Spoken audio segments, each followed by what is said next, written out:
Udah merasa keren kali aku ngisi motorku Pertamax, saya kan bilang sama mas atau mbaknya, sekian ya Pertamax atau full tanknya Pertamax, malah dikorupsi sama si bego ini. Berharap lah aku motorku bagus kan, sehat dia tankinya, bersih gitu nggak kenapa-napa.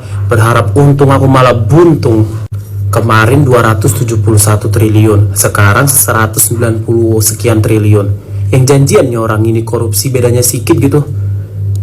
Belum lagi kelar masalah kabur aja dulu, sekarang dapat lagi kabar korupsi kayak gini. Apa masa sih harus masyarakatnya semua kabur gitu dari negara kita ini? Atau tunggu runtuh dulu negara ini baru bisa tobat? Terus gimana masyarakat bisa percaya sama produk lokal sendiri, sedangkan produk lokal aja ngibul gitu? Orang-orang pada pindah ke produk luar gitu. Dan tolong ya Shell, tolong baliklah kau ke Medan. Aduh, udah gak bener lagi aku sama Pertamina ini, dari dulunya memang kayak gitu.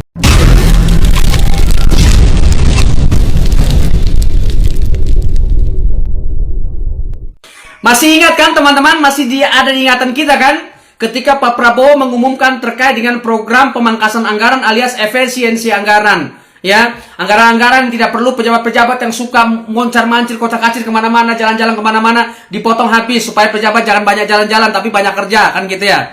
Supaya banyak kerja untuk rakyat. Pejabat gak cuma kerja jalan-jalan lah, kuliah tamu lah, apalah, padahal gak ada efeknya sama sekali untuk masyarakat kan. Nah, anggaran-anggaran semacam itu kan dipangkas supaya apa? Supaya dipergunakan untuk yang lain, misalkan terkait dengan makan gratis juga, ya makan bergizi untuk anak-anak didik kita, anak-anak sekolah kan. Kemudian yang lain-lain lah ya, pembangunan jalan macam-macam, jembatan macam-macam. Mahasiswa demo berjilid-jilid, nggak selesai-selesai, bakar ini, bakar itu, lempar ini, lempar itu. Ya, gedung-gedung dilempar pakai cat, kantor gubernur dilempar pakai cat macam-macam, telur busuk. Keren. Cuman masalahnya sekarang terkait dengan Pertamina. Kasus yang Pertamina 193,7 triliun. Bahkan diperkirakan sama Kejagung itu diperkirakan hampir 1.000 triliun atau 1 kuadriliun. Hampir 1.000 triliun diperkirakannya kan. Udah 1 minggu lebih kasus ini terbongkar. Mahasiswa, kemana ente? Kalian kemana? Ini kasus sudah 1 minggu lebih. Saya ingat betul kasus terkait dengan pemangkasan anggaran, efisiensi anggaran, ketika begitu diumumkan Pak Prabowo, beberapa hari setelah itu langsung berjilid-jilid mahasiswa demo. Ya tapi mahasiswa yang itu aja sih, bukan mayoritas, minoritas. Tapi begitu terbongkarnya mega kasus, mega korupsi. Ya, yang ada yang terkait dengan Pertamina ini ya, yang terkait dengan bensin oplosan, Pertalite oplosan, Pertamax oplosan macam-macam itu. Ya salam.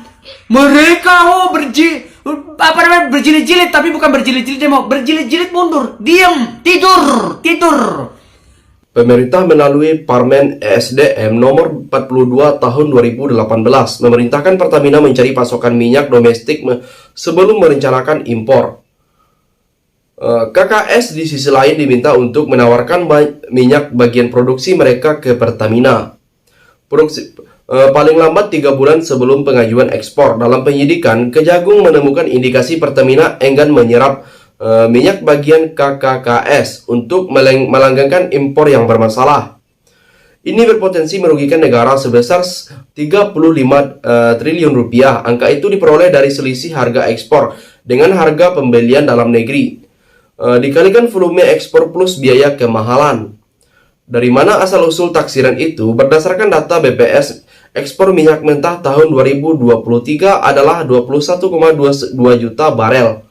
Jadi, bagaimana tanggapan kalian? Tinggalkan komentarnya di bawah. Kau mau buka habis. Kita bersihkan debu pikir dan maling-maling.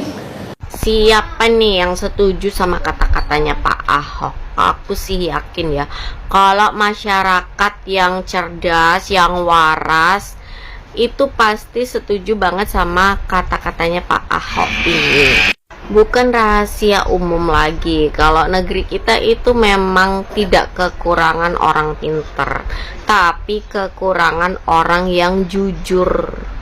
Ya contohnya seperti Ahok ini. Ahok itu kan dulu dia berusaha menjadi dirinya sendiri, berusaha mengungkap kebenaran yang ada di Jakarta, ya kan, dan akhirnya dia digulingkan, dan pada akhirnya dia ditaruh di Pertamina, dan pada akhirnya sekarang dia juga akan membongkar juga mafia-mafia di Pertamina gitu ya kan. Sebenarnya tidak diragukan lagi sih kualitasnya Ahok ini Kak. Cuman ya kan, banyak orang itu yang nggak suka sama dia karena dia terlalu vulgar, terlalu jujur, terlalu apa ya, terlalu kalau boleh aku bilang malah Ahok ini terlalu cinta dengan negeri ini. Makanya dia bisa ngomong seberani itu ya kan. Dan benar apa yang dikatakan Ahok, kalau memang pemerintah rezim ini serius dengan masalah pemberantasan korupsi, benar-benar serius, itu yang dihadirkan itu macan, bukan macan sirkus gitu, yang dianggap ompong, yang nggak bisa ngapa-ngapain, tapi dia bisa ngeliat. Sama kayak orang udah tahu itu penjahatnya tapi dia tidak bisa menangkap. Karena apa? Karena sesuatu hal yang disebut peraturan. Selanjutnya, jika kerugian negara dihitung dari selisih harga perolehan Pertamina berdasarkan harga minyak dunia dan ICP, selisihnya hanya 1,36 triliun rupiah. Ini diperoleh dari volume minyak 21,2 juta barel dikali rata-rata harga ICP, yaitu 78,43 per barel kali 15 ekspor yang dilakukan KKKS tidak bisa dianggap kerugian negara. Karena itu jatah mereka di poin ini estimasi kerugian negara sebesar 35 triliun terlihat overtime. Jika ekspor minyak mentah dianggap sebagai kerugian negara, klaim kerugian itu dan bahkan lebih besar dari total nilai ekspor tahun 2023. Ini tidak masuk akal. Jadi, bagaimana pendapat kalian? Silahkan tulis komentarnya di bawah. Kalian yang nganggap saya nggak berdaya hari ini. Mungkin ada yang nganggap saya. Kata Pak Ahok, berikan saya jadi direktur, maka para koruptor akan saya pecat. Tapi tidak semudah itu Pak Ahok. Kita tahu negeri ini sarangnya para pengambil kebijakan yang menguntungkan mereka. Nggak mau mereka memberikan jabatan Pak Ahok, apalagi Pak Ahok sudah membuat statement seperti ini, ya mereka malah membikinkan benteng perisai untuk menjegal Pak Ahok nantinya, jangan sampai jadi direktur, ya kan? Nggak mungkin itu.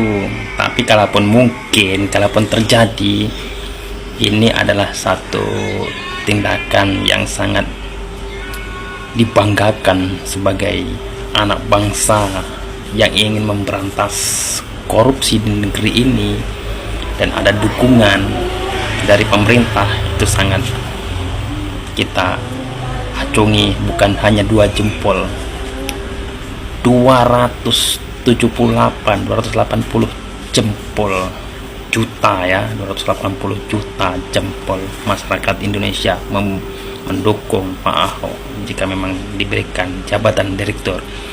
Usut tuntas, jangan hanya di penjara, dimiskinkan, itu yang pasti.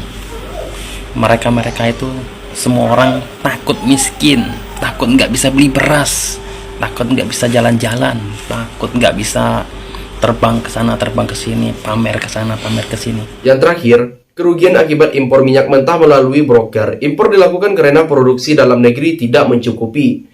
Sebagaimana ekspor dan impor adalah kegiatan yang sudah lama terjadi. Dalam catatan statistik kolonial, impor minyak mentah dilakukan Hindia Belanda sejak tahun 1880. Jumlahnya 375.000 barel. Angkanya terus naik seiring kenaikan konsumsi. Pada tahun 2023, impor minyak mentah mencapai 133 juta barel. Nilainya itu mencapai 11,1 miliar US dollar atau setara dengan 171,8 triliun rupiah.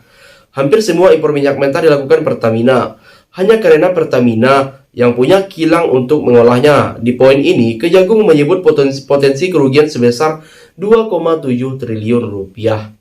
Jadi, sampai di sini bagaimana tanggapan kalian? Tinggalkan komentar di bawah sebanyak-banyaknya. Saya dari channel YouTube Segudang TV, pamit, sampai jumpa.